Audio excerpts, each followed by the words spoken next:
Hello. I know I started this just a second early here because I like to make sure everyone can hear me.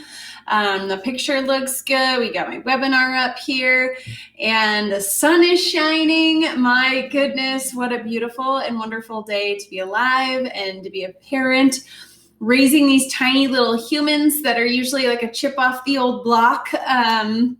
So I just think these kind of conversations are so fun for parents, and hopefully you're watching this and you are in a good place. If you're not, it's great too. This is why you need to be on here, is to just let yourself, give yourself a little bit of grace, give yourself some peace, let you know that you are a parent, likely an amateur parent, likely raised by an amateur parent, because so far I haven't met any professional parents yet.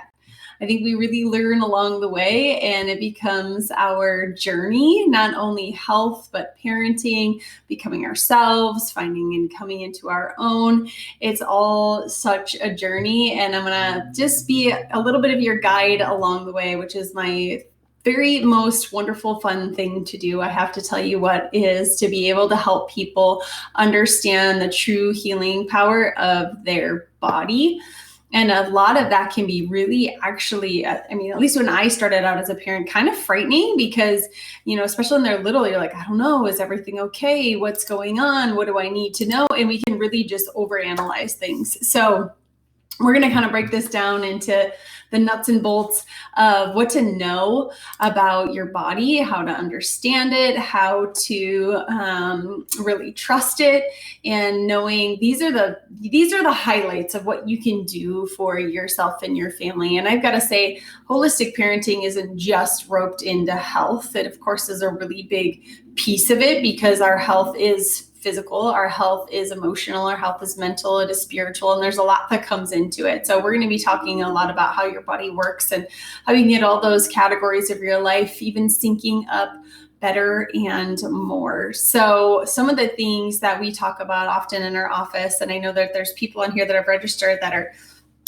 patients in our office and some who aren't patients in our office and are listening to this message. One of the number one things that I want people to know is that your body was designed to be healthy, to self-heal, and to self-regulate. And when you have that foundation, I think that's some of the firmest foundation you can have in understanding what's going on.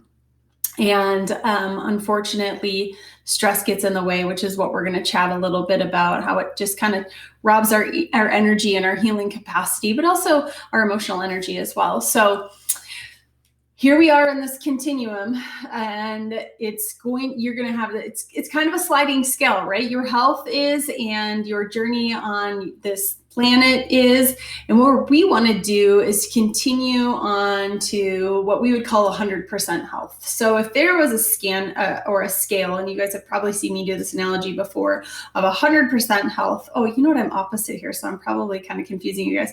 100% health and 0% health, which would be death. And I know that sounds morbid.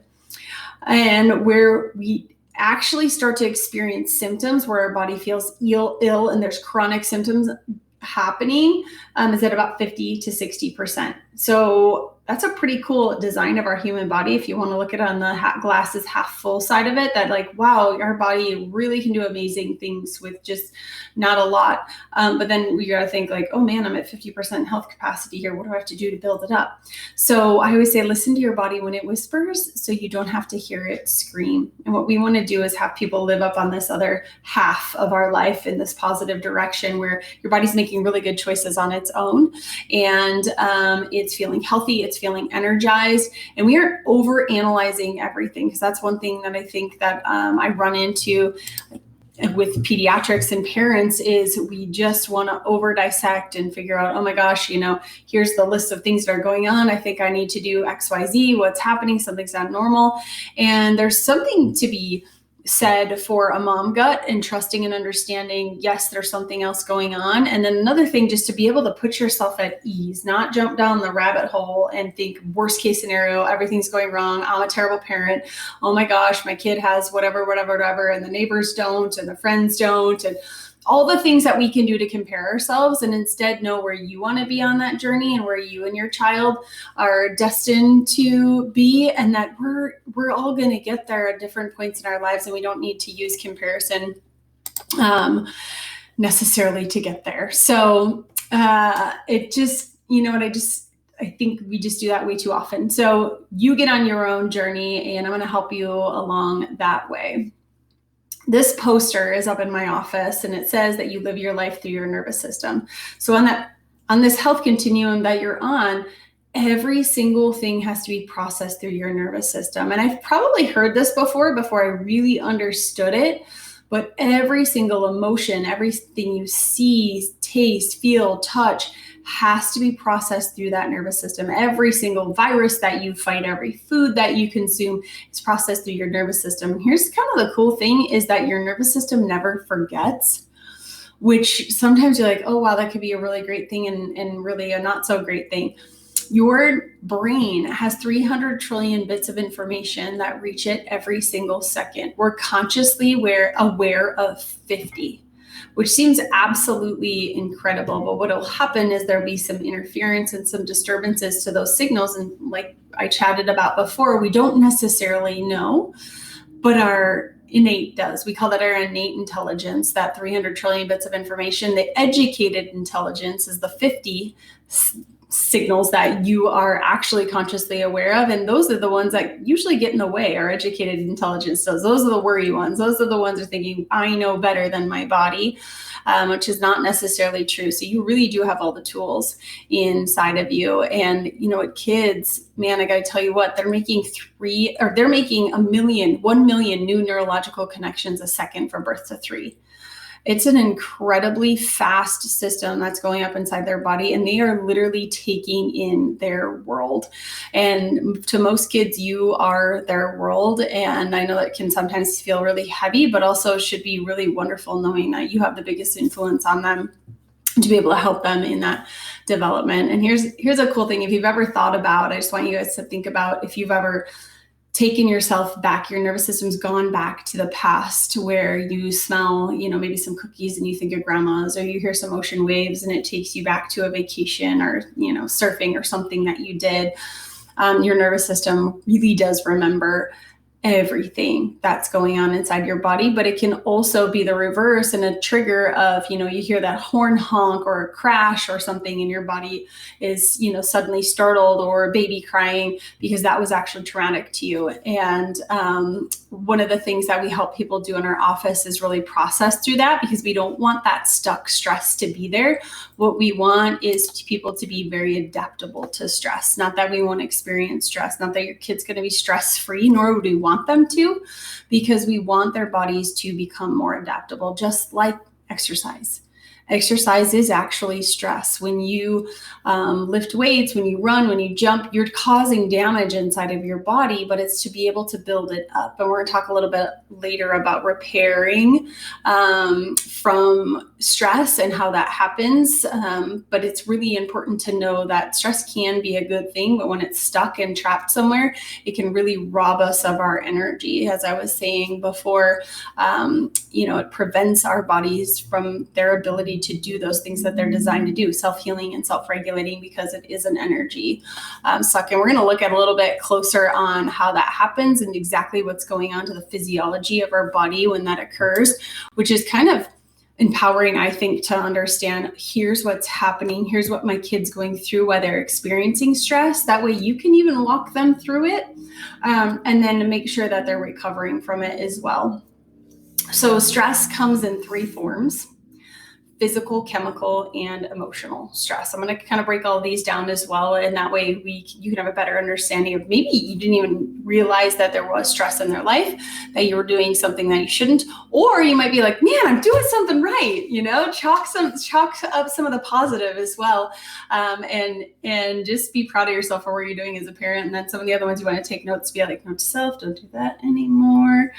Right. It was like when my kids 4-year-old teacher or 3-year-old teacher, whatever it was, we would repeat back the things that he was saying because we thought it was cute when he said it wrong. And she's like, well, I mean, yeah, it sounds cute and all, but he's never going to really hear it said the right way if you keep doing that. And you're like, oh, Yeah. Wow. Whoops. Like sometimes someone just has to point it out and you're like, don't do that again. So, you gotta be able to laugh at yourself. He's fine now. Anyway, so chiropractors call these the 3 T's: thoughts, traumas, toxins. It's a little bit easier to remember. It's just an analogy, but often we don't necessarily think of some of these things as stressors. Once again, I'm going to go through these here in a little bit, but knowing that, yes, we should pick our battles, but also that stress can be a positive thing. So we're going to look at physical stress first. And sometimes we might think of physical stress in, car accidents or falling and tripping. And we talk a lot about birth trauma in our office as well, being yanked out of the birth canal, being super traumatic before you've even, been earthside. But physical stress is actually worse when we're not moving our bodies. So screen times, technology, being in a seated posture, anybody that might have a office job where their body is not moving, that's actually a really big stressor to our brain. If you remember, the brain and the nervous system controls everything. Everything's run through that, and it needs to be fed. So your brain is fed through movement. Anytime you bend, you move, there's electrical impulses from your muscle that are going to charge your brain. It's like charging your batteries, your brain's battery energy. And that's why you go out for a walk, you exercise, you do something, your body feels happy. It feels energized. Your brain feels clearer. And you're like, oh man, I'm glad I got up and moved, or I exercised. It was totally worth it. That's because you're charging your brain's battery. So when you're sitting still and you're not moving, your brain is looking for other ways to get energy. It might need stimulus from other areas. It might need hits of dopamine. It might, ask for some sugar, some quick hits to the brain instead of real energizing movement and health. And that's really, really important. 60% of it actually comes from the spine. Not a lot of people realize that. About 10% per limb. That's something that's called proprioception. So where is your body at in time and space? It's something that's really important for everybody, but athletes pay a really close attention to that. What's going on? What kind of agility, reaction time do I have? And it becomes exceedingly important as we age, and in the elderly or the aged population, when they start to become a fall risk because they've lost that orientation. And usually it's because their body's not moving well. Movement is truly life, and we pay such close attention to the spine because, like I said, 60% of it's feeding the brain. And your brain is largely mechanoreceptor driven or movement driven. Just like when our babies were little, we're looking at motor milestones. Are they on track for their motor milestones? If they are, we know that the brain is on track. Great. It is still developing that way. Just like I was talking about birth to 3 making 1 million new neurological connections a second, that motor movement is feeding and organizing the brain. So we measure it in our office. So those of you who are patients, you've seen this scan before. These are those electrical impulses from the spinal cord feeding your brain. We want to look at the organization. We want to look at the amplitude. Sometimes there's areas that are fatigued and undertoned, which we see a lot of times in parents or people that have experienced chronic stress. And other times they're very excitable and they're high energy, and it ends up putting our kids or even ourselves into more of a exhausting, not exhausted yet, but exhausting our body type of a mode. And we want neither. We don't want to be exhausted or exhausting ourselves. We want nice, even energy to be able to, once again, handle and adapt to stress. So feeding your brain well is my number one thing. And yes, there's other things and very specific exercises you can do. If you ever look at like cross pattern to the brain, that's something you can write that down. That would be activities where you're using different sides of your body. So taekwondo, jiu-jitsu, anything with, monkey bars, swimming, planking, Pilates, bird dogs, write that kind of stuff down. If you are feeling like your brain is having an input error, or even your child's, once again, parents have got to be of clear mind too, of course. But if you feel like your child's having that brain organization issue going on, add some of that into their life, and they're going to get better feedback to the brain when they can use both sides of their body at the same time. I know that there's a specific, exercises you can probably even look up for brain training that will help guide you through doing that. And of course, if you feel like you need absolute professional help, you know what to do. Call somebody that's an OT or someone that really focuses on that. And that's something that we monitor and follow kids through in our practice to make sure the brain is making the right choices. It is organizing itself. We aren't worried about exhaustion or being exhausted. That way the brain, everything else we're doing, whether it's exercise or nutrition or school, tutors, maybe you're doing occupational therapy or behavioral therapy, that the brain is getting the right input and it can accept all of the other things that we're doing. And things work better that way. It's just fantastic. Once again, your body's designed to do these things. We've got to put it in the right environment to get there. So this is my favorite little poster that I have on here. That is our brain body connection, where it has the spinal cord. And I know you guys can't read it because it's too far away. And many of you patients have seen this before, where we have this first column here of all of the organs and glands inside of our body. And when we experience stress, what some of the effects and what that can look like.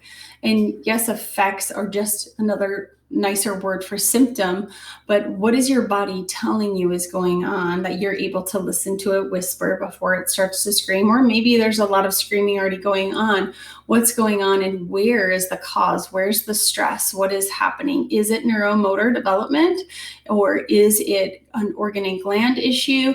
Is it some sort of nutritional issue? And we look at all of those in the office as well and help parents just, undercomplicate it instead of overcomplicate it. Because when we have, once again, the brain and body fully connected, we aren't dealing with all sorts of chronic diseases and issues. We're allowing the body to restore itself naturally, and as a child, developing appropriately. I just saw a meme on somewhere on social media that had said that, the quote of like, children are so resistant, children are so adaptable, or children are so resilient. That's what it was. If they're so resilient, why are we dealing with a generation of adults that are dealing with their childhood traumas? Something along those lines, which is so true. There's often people when they're an adult, all those traumas have added up, physical, chemical, and emotional. If we haven't taken care of them, they're bogging our body down. They're robbing us of our energy and our healing capacity, and we're dealing with them as adults. So instead of thinking, they're going to be fine, there's nothing to worry about, giving them the building blocks to be a healthy, strong adult is where our hearts thrive at our office at Purpose Driven Chiropractic. And most parents do as well. And once they're given the tools and they understand what's going on, they're on board to do that as well. So what will happen over time when that neurological interference is there, we'll start to see something called dysautonomia. And that's when your organs and glands just aren't running the way that they could or they should or they're designed to. They've been bogged down. They're taking energy. They're trying to heal. As adults, we're looking at hormone dysregulations. We're looking at mood and fatigue, all the things, thyroid, digestion issues and allergies. This is all falls under the category of dysautonomia, which really just means your autonomic nervous system is having some neurological interference. And your brain, that thing we need to feed, that takes up 25% of our oxygen, our nutrients, our blood supply, that thing needs all of that. But so do these other systems in your body, your digestive system, your immune system, and your endocrine system. And those are kind of the three that we'll start to see struggling, typically in that order, but not always, endocrine being the hormones. And often when somebody comes in, we're able to take a look at the blood flow changes in here. Let me go back to that slide. Here's some stress inside the body. This is where there is the primary neurological interference, and this really helps us with our adjusting technique. We use this all the time to figure out, here's the primary, is what we call it. And when things start to cool off, we're going to talk a little bit about how fight or flight works and stress works here in a little bit. But when you start to see the body that is cooling off, it means that it's keeping all the energy internally and not letting it out to the limbs for activity. So it's really important to pay attention to as well in those scans. Emotional stress. Of course, we all know that we don't even need to talk about 2020. We all know that this has been bringing everyone up to here. Everyone's very passionate. Everyone kind of has their own opinion. Some people are not sure what opinion they have, but once they choose, maybe a side of like, this is ridiculous, to, oh my gosh, stay safe. Wherever you're at on this map, it has caused a lot of emotional distress, as you know, but so is everyday life. And here's what our brain doesn't know about emotional stress. It doesn't know whether you are right there in the moment experiencing stress. You are fighting with your spouse, you're upset with the school board, whatever it is, your child's having a meltdown, you're right there in the moment. Or if you're thinking about it, if you're just over here like, oh man, I'm so upset and I can't believe this, your brain doesn't know the difference. It has the same chemical release. And when your body is under stress, there is a release that occurs that changes the physiology of every single cell to follow suit. So let me show you what I mean here. When your body experiences stress, it goes into something called fight or flight. That's your sympathetic nervous system. I'm sure you've heard of it before. That fight or flight response takes what we would call, if you've ever seen this analogy where you flip your lid being your prefrontal cortex. So that's the part of your brain that does logical, creative, rational thought. When you experience fight or flight, and it's you experiencing the fight or flight, it's you experiencing a threat, your child experiencing a threat. You might not think that whatever they experienced was a threat. It was a threat to them. You might not have thought something was stressful. It is to somebody else because they're processing their own stress through their own nervous system in their own way and in their own time. But what will happen is your lid comes off. So you flip your lid, prefrontal cortex is disengaged.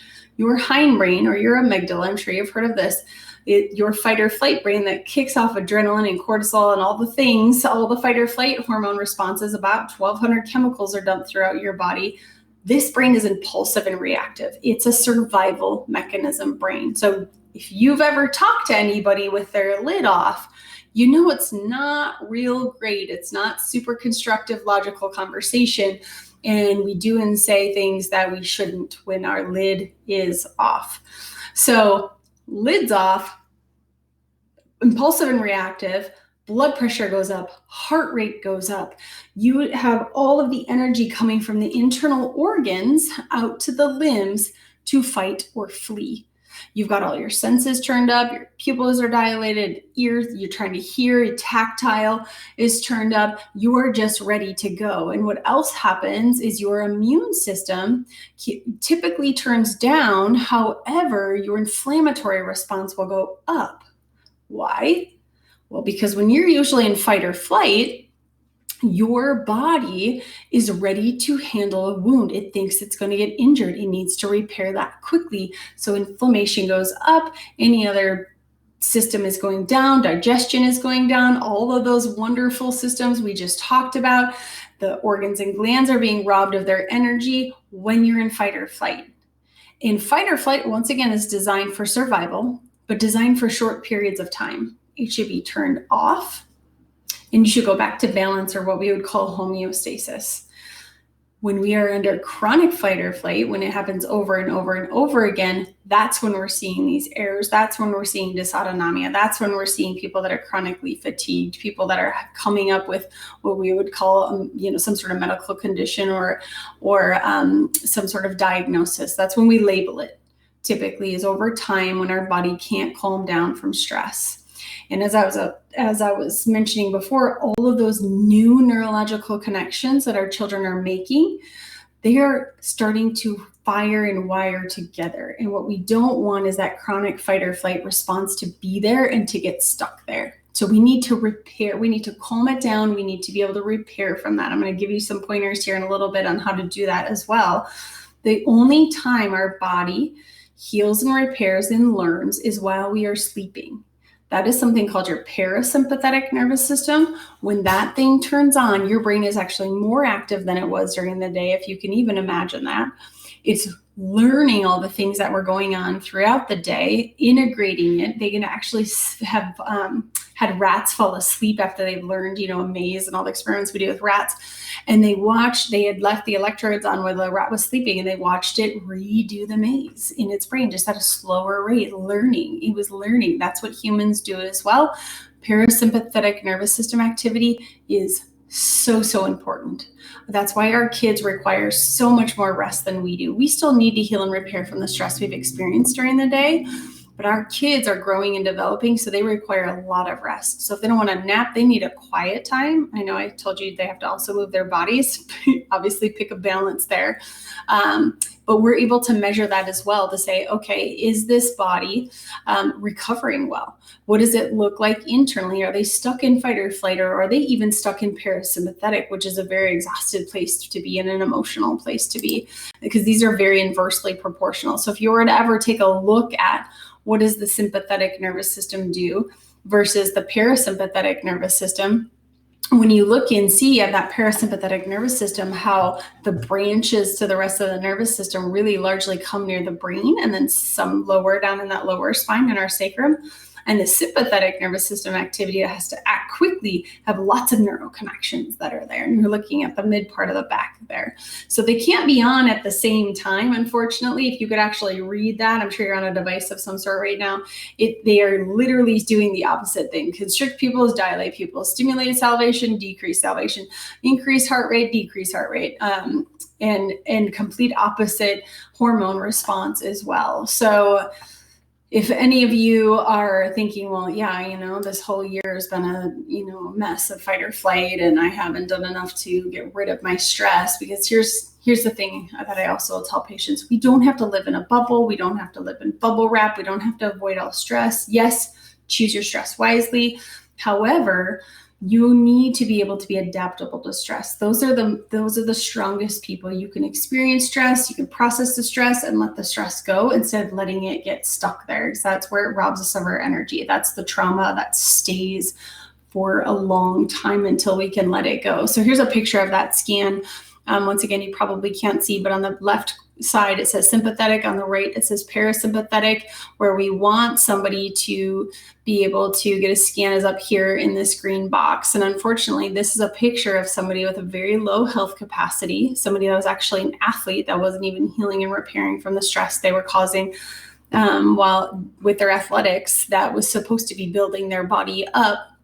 This is a place where we can say, whoa, pump the brakes. Let's get our body into parasympathetic. Let's get it into healing. Let's clear that brain-body communication up. Let's make sure the organs and glands can restore and repair. So that was that temperature one. We can look at the exact area of the spine and say, oh, looks like upper digestion right now needs a little bit of support. Here's what's going on.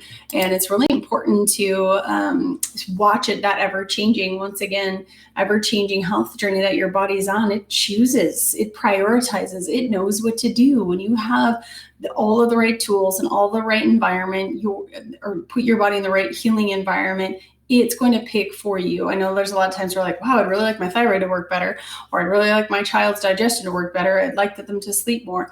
It's going to choose what it wants to do. And usually sleep is one of the first things it does, because what we found is every single chiropractic adjustment puts the lid on. It stimulates that prefrontal cortex. And that's also where that parasympathetic nervous system activity lives. So yes, adjustments are able to do that and kind of reset the brain and calm things down, keep a lid on so we aren't flipping it so easily.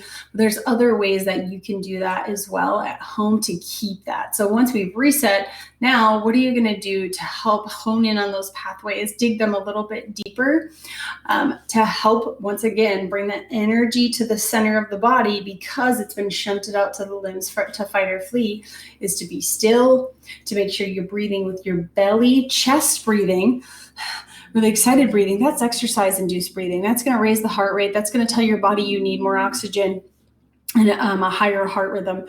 Instead, breathing just with your belly and expanding the belly out, taking really deep breaths, being quiet, ignoring the noise, doing something like meditation. And sometimes it's hard for kids to do meditation. They don't even know what it is, but at least practicing being still, practicing just letting their mind be. And we talk about meditation as a quiet time for your brain, that you are going to have thoughts that come into your brain, but it would be like watching traffic go by. Just the thought comes in, just let it go by. Don't get in the car. Don't get in front of the car. Don't chase the cars. Just let the thought, let the traffic go past and help their body be quiet. Writing has been, if you have a kid of age, and even obviously you're of age of yourself, but have them write their thoughts down, have them write it and help it get it out of their brain. When you put it on paper, it's really, really important. Not only do they say that for goals, but also ideas that are in your head, thoughts that are in your head. When you can get them out on paper instead of letting them perpetually spin. Do you remember that emotional response? Your brain doesn't know whether you're in that exact stressful moment or you're thinking about it. It's going to have the same fight or flight response. Epsom salts and soaking help your body relax. Use some oils, lavender, something that's going to be able to calm your body down. Of course, outside nature is going to be really, really important. Getting a massage, anything that's going to help calm your body down. Yoga is really important, or at least moving your body like I talked about. It's really going to help engage that core and give that feedback to the brain like we chatted about earlier with that physical activity, and sugar. And also I would add on here, which I probably have it in my chemical stress one that we haven't chatted about yet, is is adding in magnesium supplements as well. I probably talked about that. So that vagus nerve, I probably didn't call it the vagus nerve yet, did I? Your parasympathetic nervous system activities run from the vagus nerve. That was that big nerve we saw at the top of the brain where I said parasympathetic is largely run up there. There is a nerve that leaves your brain called your vagus nerve. That's your gut-brain connection. That's the one that runs the whole parasympathetic side of the nervous system, at least the upper 2/3 of the gut. And then that lower one we saw in the sacrum runs that lower GI tract of reproductive organs and bladder. That's down lower. So I often will have patients when they are taking breaths, have them bring the energy from their sacrum all the way up into their brain. And kids, you can help them visualize that as well. They're smart enough to be able to do that and help calm their body down, especially if they've experienced a stressful event. Because once again, what we don't want is an cumulative stressful event. Our kids can experience stress, help them recover and become adaptable and stronger humans for it. So our last stressor is chemical stress, physical, chemical, and emotional. And I know there's people that read all sorts of labels, which is really, really important to do. On what are you putting inside your body? A whole food source is the best. But they've even looked at people, their cells after they've eaten food that is dead versus food that's alive. And guess what? The cells look dead when you've eaten dead cheeseburger and french fries, and they are low on energy and very sluggish. And then when you've eaten something alive and fresh and vibrant, the cells are alive, fresh and vibrant, and have tons of energy to be able to give back. So that's really important. And if you've got a kid who, you know, maybe they aren't loving to have food that's high dense in nutrients. They love their french fries and their pizza and their chicken nuggets, and you're having a hard time getting them to eat really healthy food. There are so many things online. Just get online and do little hacks of like how you can get it in and what's going on. And if you're somebody that's a patient right now, I would tell you, and you're early in your care, I would tell you to be patient with them, because they've been stuck in fight or flight typically for so long. Once their body starts to calm down, they can sit still and eat. They don't need quick sugar to feed that fight or flight response. They're able to try new things, and their body's not so hyper protective. Because when we're in fight or flight and we're stuck there, we're very protective because we don't know what's going to happen next. We don't know what we're going to experience. We don't know if it's going to taste good. We don't know if we're going to choke on it. We don't know, even if it's meet some new friends or go to the park. When our body's in protection, stuck in protection, it can't be in growth and development. So making sure that you are reading all of the labels, that you know what it says. And I'm talking about things in the air, from household cleaners to things that you're putting on your skin, because it's going to be absorbed in I think they said 26 seconds, something that goes on your skin is being absorbed. So being very careful and cognizant of that. And there's people out there, once again, you can Google, low toxicity, just fertilizers and sprays and hair products. There is somebody for everything out there. I've got some patients, once again, we're all on a journey, who said, you know what, we're going to start making some good choices. then we're going to make better choices, and then we're going to make the best choice. But right now, this is where we're at, which I think is a fantastic idea. I think that is such a great way to look at it and not get yourself too far in the rudders and, thinking, oh my gosh, I didn't do it perfect today. You're getting better every day. You're on that health journey to complete health, to as far as you want to go, to the highest life experience that you want to have, which is really our ultimate goal here. I believe that our bodies we're put here on this planet to serve a very specific purpose. And when we don't have the energy to serve that purpose, we aren't serving ourselves. And of course, we aren't serving others. So making sure that you are living that higher life experience and just very slowly or quickly getting there, however you want to, and however you feel called to. This is a picture that I think is really important that takes a look at all these components. So physical, chemical, and emotional stress. And it's the environment that we can put ourselves into, and depending on how much of these that we're getting or how little that we're getting, it's going to cause, you probably can't see the little arrows there, but it's a perpetual cycle that we have in there called a dis-ease. So not necessarily that you're diseased, but your body is out of ease. It's out of sync. It's out of balance. There's not a homeostatic balance there. It's going to cause interference, irritation, and inflammation inside of our body. That's part of that energy that's being put into, I have these little bugs flying around here. It's driving me crazy. Putting your body into a less than ideal state and robbing it from the energy that it needs. And this big red circle in the middle, that subluxation, that's stress that's been stuck there. That's what we're working on. That's what we're seeing on the scans. And that's what we're working on in the office, is to remove that stuck stress that's been kind of kept us there, locked things down, and bogged down the energy that and our capability to heal. So our other hacks here is always to just not go down the rabbit hole. I think you'll do it all the time of like just over analyzing, over complicating, getting really kind of crazy and making sure that we do all these things right now. All the things that they told me to do, I need to make the change.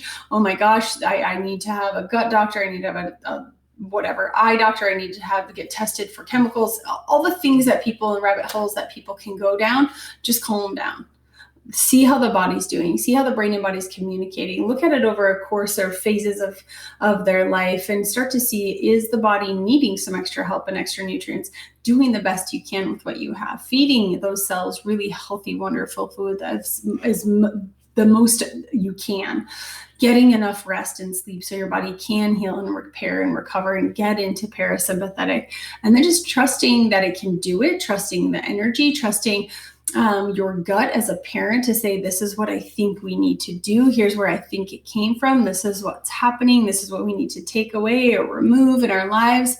And just be sure that you've got a family, a team, friends around you that are very supportive of it. Because the second you have somebody that's not, you have a distrusting friend that is very maybe medically minded, very in the rabbit hole, very negative, pessimistic, you need this medication, you need to do this, you should be seeing a doctor, you should do this. Make sure you've got a community of people around you that's really supportive of you and your choices and your health journey. It was the best thing that I can encourage. And sometimes that is losing some friends and some peer groups and people around you that aren't serving you or your purpose or your family. And that way you can feel much more at ease. And of course, parents, you can incorporate all this into your life as well. I think it's really important that we all have sound mind, body, and health, and trust our body. Trust that it's designed to be healthy, self-heal, and self-regulate, and whatever damage was there. Of course, there's physical limitations of matter that can occur, but your body can do wonderful things and repair very beautifully when it's been given the opportunity. And that's why chiropractic exists, is to improve the human experience. So if you're watching this and you're a patient already, you already know about these scans, you know what's going on, and you're somewhere on your healthcare journey. There may be somebody at home that you're like, oh my gosh, we need to get this person scanned. Or if you're even new and you've never heard of chiropractic care, I want you to click on the link here. And if you can't, there should be an offer underneath this. You can come in for those scans for $100, because typically it's about $300 for a complicated case, $189 for any just average case off of the street. And for watching this webinar, for taking initiative into your health or your child's health, or maybe you need the next kid or next family member scan, use that VIP pass. Thanks, guys. Enjoy whatever sunshine's left, and this weekend's supposed to be